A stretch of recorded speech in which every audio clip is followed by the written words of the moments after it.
जय जोहार संगवारी हो। स्वागत है आप सभी का दैनिक छत्तीसगढ़ चैनल पर। मेरा नाम है अभिजीत कुमार और आप देख रहे हो छत्तीसगढ़ प्रदेश का प्रादेशिक समाचार दैनिक छत्तीसगढ़ चैनल पर। तो चलिए दोस्तों, आज की सबसे पहली बड़ी खबर आई है, जहां पर इस वक्त की सबसे बड़ी खबर आ रही है।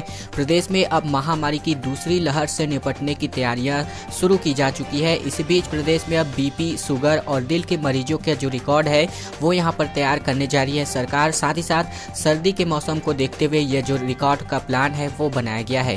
कई राज्यों में महामारी पलट चुका है, इसलिए स्वास्थ्य विभाग अभी अलर्ट पर है।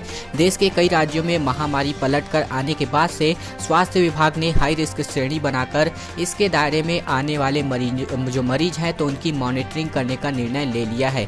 हाई रिस्क श्रेणी में जैसे कि हो गया बीपी, हो गया शुगर, हो गया हार्ट के मरीज हो गए, तो इन सभी को साथ साथ मिलाकर के HIV पीड़ित जो व्यक्ति है उनको मिलाया गया है। गर्भवती महिलाओं को भी इसमें शामिल किया गया है और प्लान के मुताबिक हाई रिस्क के दायरे में आने वालों का फोन नंबर जुटाकर मोबाइल पर ही उनसे हालचाल पूछा जाएगा और जरूरत पड़ी तो उनको जो है अस्पताल में भी ले जाया जा सकता है। तो ये सभी जानकारियां जो है राज्य सरकार जुटाने वाली है। खैर दोस्तों, इसी के साथ आज की एक और अगली बड़ी खबर आई है, जहां पर रोजगार की मांग में एक अनोखा प्रदर्शन जो है विद्यामितानों का निकल कर सामने आ रहा है। रायपुर में आपको बताया चले कि विद्यामितानों ने हाथ में रोटी लेकर के कहा, हमारे जो बच्चे हैं भूखे मर रहे हैं। रायपुर में 8 दिनों से लगातार इनका जो धरना प्रदर्शन है जारी बताया जा रहा है। इसी बीच आपको बताते चले कि छत्तीसगढ़ सरकार से चुनावी वादा पूरी करने की मांग लगातार इनके द्वारा की जा रही है।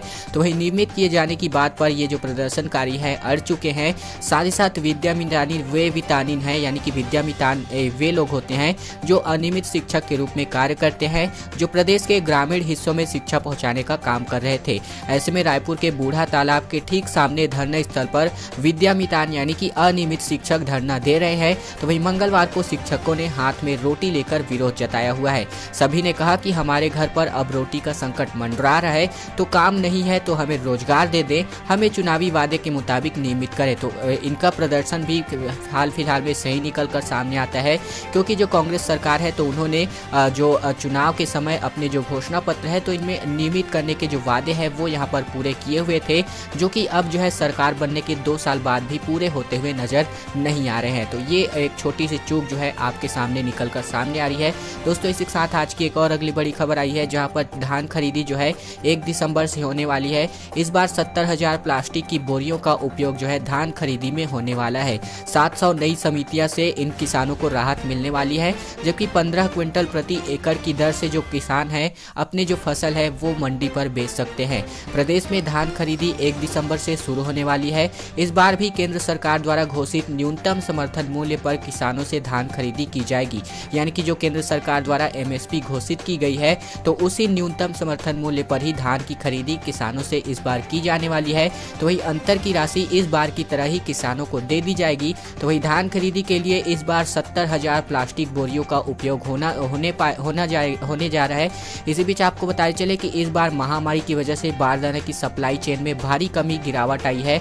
इस बार बारदाना की सप्लाई सही ढंग से नहीं हो पाई है, तो इस कारण से इस बार जो है प्लास्टिक की बोरियों में जो धान है वो यहाँ पर खरीदी होने जा रहा है। खैर दोस्तों, इसी के साथ आज की एक और अगली बड़ी खबर की ओर बढ़े। इससे पहले अगर आपने इस चैनल को अभी तक से सब्सक्राइब नहीं किया है तो चैनल को तुरंत से सब्सक्राइब कर लीजिएगा। साथ ही साथ घंटी को दबाकर ऑल नोटिफिकेशन को जरूर से ऑन कर लीजिएगा, ताकि छत्तीसगढ़ प्रदेश की हर एक खबर सबसे पहले आपको इसी चैनल पर मिलती रहे। इसी के साथ आज की एक और अगली बड़ी खबर आई है, जहां पर प्रदेश में वित्तीय संकट एक बार फिर से मंडरा रहा है। छत्तीसगढ़ सरकार 1000 करोड़ का कर्ज अभी और लेने वाली है। इससे पहले 1700 करोड़ रुपए का कर्ज पिछले महीने ही सरकार ले चुकी है। ऐसे में आपको बताया चले कि मुख्यमंत्री ने कहा है कि केंद्र से GST का पैसा नहीं मिल रहा है।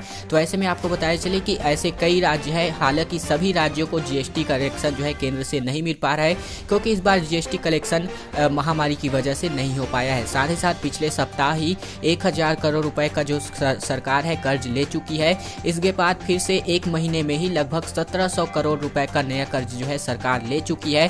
तो अब जो वित्तीय संकट है पूरी तरह से सरकार ऊपर मंडरा रहा है, राज्य सरकार के ऊपर बोझ तले जो राज्य सरकार है दबता जा रहा है। इसी बीच छत्तीसगढ़ सरकार पर वित्तीय दबाव लगातार बढ़ता जा रहा है। इसकी पूर्ति के लिए सरकार 1000 करोड़ रुपए का नया कर्ज लेने जा रही है। भारतीय रिजर्व बैंक 5 साल के लिए सावधि जमा की नीलामी करके यह कर्ज दिलाने वाली है, जबकि राज्य सरकार अक्टूबर महीने में ही लगभग 1700 करोड़ रुपए का जो कर्ज है पहले ही ले चुकी है। मुख्यमंत्री भूपेश बघेल ने राज्योत्सव के भाषण में सड़कों के निर्माण के लिए भी लगभग 5500 करोड़ रुपए का कर्ज लिए जाने की घोषणा की जानकारी दे दी थी, जो कि इस बार सही साबित हो रही है। चलिए दोस्तों, अगली बड़ी खबर आई है जहां पर पहली बार वन ग्रामों के किसान जो है एमएसपी पर धान बेचने वाले हैं। 4500 अभी हाल फिलहाल में पंजीयन हो चुके हैं। छत्तीसगढ़ में संभवतः यह पहला साल होगा जबकि वन अधिकार जो पट्टाधारी जो किसान है वन अधिकार का, तो ये जो है अपनी जमीन पर उगाए धान की उपज जो है न्यूनतम समर्थन मूल्य पर यानी कि मिनिमम एमएसपी पर बेच सकेंगे।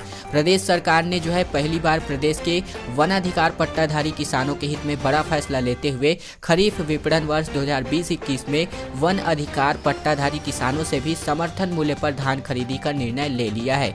बताया गया है कि प्रदेश में जो असर्वेक्षित ग्राम है तो वन ग्राम की संख्या लगभग 813 बताई जा रही है। अब तक वन ग्रामों में 4500 से अधिक किसानों ने एमएसपी पर धान बेचने के लिए अपना पंजीयन अभी तक करवाया जा चुका है, जबकि यह पहली दफा होगा कि जो पट्टाधारी किसान है, वन अधिकार के पट्टाधारी किसान हैं, तो ये जो है अपनी जमीन पर उगाए गए जो भी फसल है, धान है, तो उनको जो है एमएसपी पर बेच सकते हैं। तो ये इनके लिए बहुत अच्छी खबर निकलकर सामने आ रही है। दोस्तों, इसी के साथ आज की एक और अगली बड़ी खबर आई है जहां पर छत्तीसगढ़ में महामारी के ताजा अपडेट आपको बताते चले। 58 लोगों की जान बीते 24 घंटे में चली गई है, ऐसे रिकॉर्ड के अनुसार दर्शाया जा रहा है। इसी बीच आपको बताया चले कि 1700 नए संक्रमितों की पुष्टि भी बीते 24 घंटे में हो चुकी है। पुरानी मौतें भी इसी जो माह है इसमें एडजस्ट जो है होने जा रही है।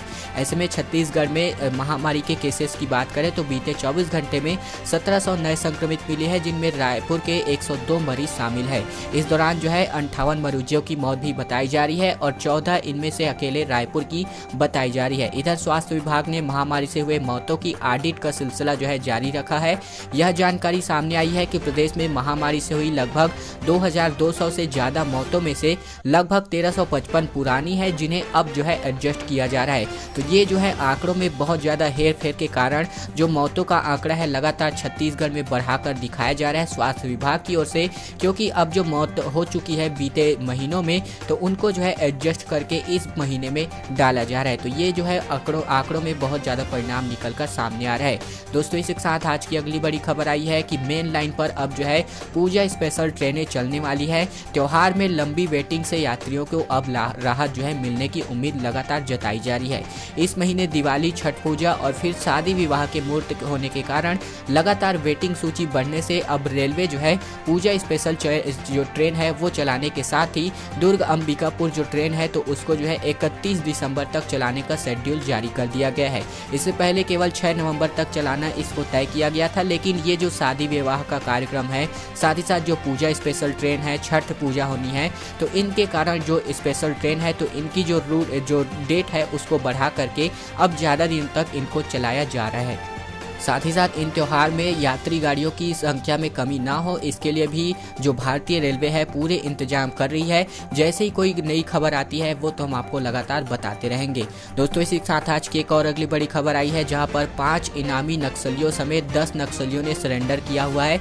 हत्या और सड़क काटने के दर्जनों मामले इन पर दर्ज बताए जा रहे हैं। ऐसे में पुलिस के विशेष अभियान, जो कि आपको पता ही होगा कि लोन वर्राटू अभियान पुलिस द्वारा चलाया जाता है, जिसके तहत जो नक्सली है वो यहाँ पर घर लौटना चाहते हैं तो उनको जो है घर लौटने पर उनका जो वेलकम है, स्वागत है, वो किया जाता है। साथ ही साथ उनके लौटने की खुशी में उनको कुछ सांत्वना राशि पुरस्कार के तौर पर भी दिया जाता है।